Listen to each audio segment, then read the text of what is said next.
Have you ever found yourself manipulating others without realizing it? It's a question that may catch you off guard, but stick with me here.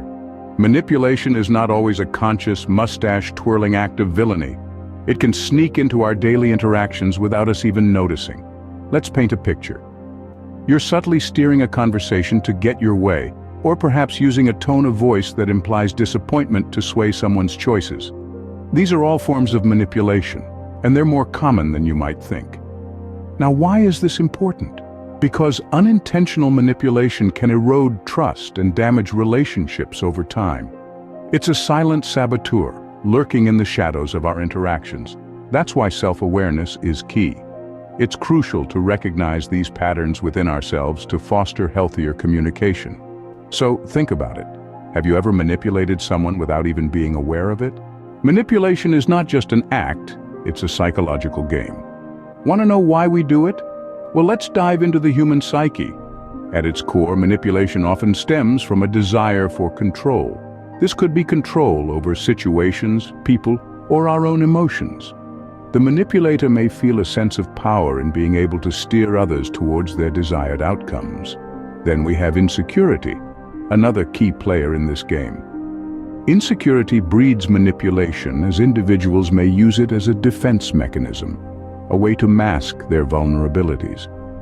By manipulating others, they create a false sense of security and superiority. Fear, too, can be a driving force behind manipulation. The fear of loss, rejection, or change may lead individuals to manipulate situations to their benefit. Understanding these motivations is crucial for reducing manipulative behaviors. It's essential to recognize these triggers to stop manipulation. But how can we do that?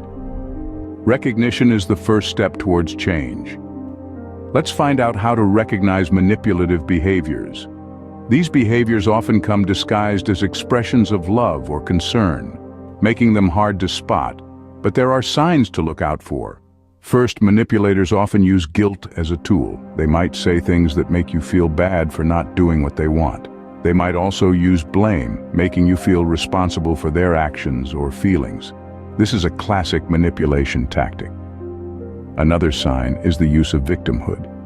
Manipulators may portray themselves as the innocent party, hoping to gain sympathy and control. It's a sneaky way of shifting the blame onto others. The key here is understanding your own emotions. If you feel guilty, confused, or blamed after an interaction, take a step back.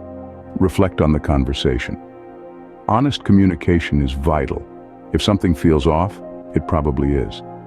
Once we recognize these behaviors, it's time for the next step: change. Change is hard, but it's not impossible. So, how can we stop manipulating others? Well, first we need to practice empathy. This means putting ourselves in the shoes of others, understanding their feelings and respecting their boundaries.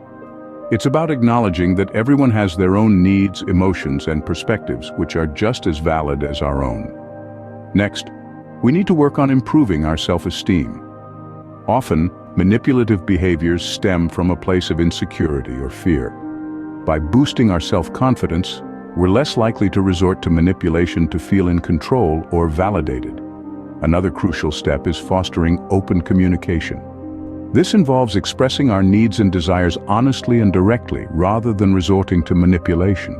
It also means listening to others and valuing their input. And lastly, if you're struggling to change manipulative behaviors, don't hesitate to seek professional help. Therapists and counselors can provide valuable tools and strategies to help you navigate this journey. Remember, change starts with you. So are you ready to stop manipulating and start relating?